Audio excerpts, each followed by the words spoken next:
നമ്മളിന്ന് പൂരം കാണാൻ പോയ ഒരു ക്ഷേത്രം ഉണ്ടല്ലോ മണ്ണാർക്കാട്, അതാ റൂട്ടാറ്റാണിത്.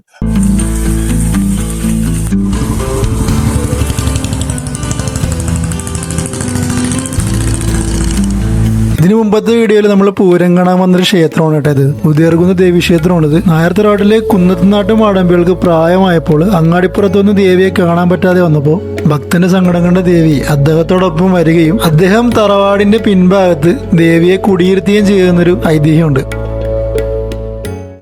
ക്ഷേത്രത്തിലെ നമ്മൾ അന്ന് കണ്ട സാധനങ്ങളൊക്കെ കൊണ്ടുപോകണേ കേട്ടോ. ഇപ്പോഴും നമ്മൾ ആ റൂട്ടിലായിട്ടുണ്ട്, കുറച്ചുകൂടി പോയാൽ മതി. നമുക്ക് ആദ്യം ഒന്ന് വഴി തെറ്റി, പക്ഷെ ഇപ്പൊ ഏകദേശം വഴി കിട്ടിനെ. അവിടെ രണ്ടുമൂടി ചോദിച്ച് പിന്നെ ക്ഷേത്രത്തിന്റെ അരികത്ത് കൂടിയിട്ടുള്ള വഴി തന്നെയാണ് നമ്മൾ നായർത്തറയിലോട്ട് പോണത് കേട്ടാ.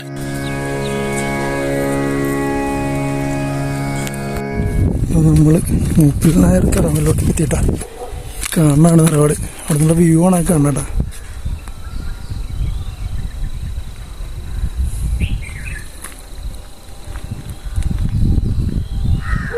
നമുക്കൊന്ന് ഫുള്ളായിട്ടൊന്ന് ചുറ്റിയടന്ന് കാണാം. ഇതിന്റെ ഹിസ്റ്ററിയും കാര്യങ്ങളൊക്കെ ഞാൻ പറഞ്ഞുതരാം. ഈ തറവാടിന്റെ പ്രതാപകാലത്ത് 50ഓളം കുടുംബങ്ങൾ ഒരേ സമയം താമസിച്ചിരുന്നു എന്നാണ് പറയപ്പെടുന്നത്. ഈ കെട്ടിടത്തിൽ ഏകദേശം മുഴുവനായിട്ട് 40ഓളം കിടപ്പുമുറികളുണ്ടെന്ന് പറയുന്നു. തനിയാവർത്തനം ഉൾപ്പെടെയുള്ള ഒരുപാട് സിനിമകൾ ഈ ഒരു തറവാട്ടിൽ ചിത്രീകരിച്ചായിട്ട് പറയുന്നുണ്ട്. ഏകദേശം 100ന് മേളിൽ അവകാശികളുണ്ടെന്നാണ് പറയപ്പെടുന്നത് ഈ ഒരു തറവാടിന്. അട്ടപ്പാടി മുതൽ സൈലന്റ് വാലി വരെയുള്ള ആ ഒരു സ്ഥലങ്ങൾ ഭരിച്ചിട്ടിരുന്ന ഒരു തറവാടുകാരാണ് ഇവർ. അകത്തോട്ടൊന്നും കയറാൻ പറ്റില്ല കേട്ടോ. ഈ ഒരു ഭാഗമൊക്കെ നല്ലപോലെ പൊളിഞ്ഞ് നശിച്ചിട്ടുണ്ട്.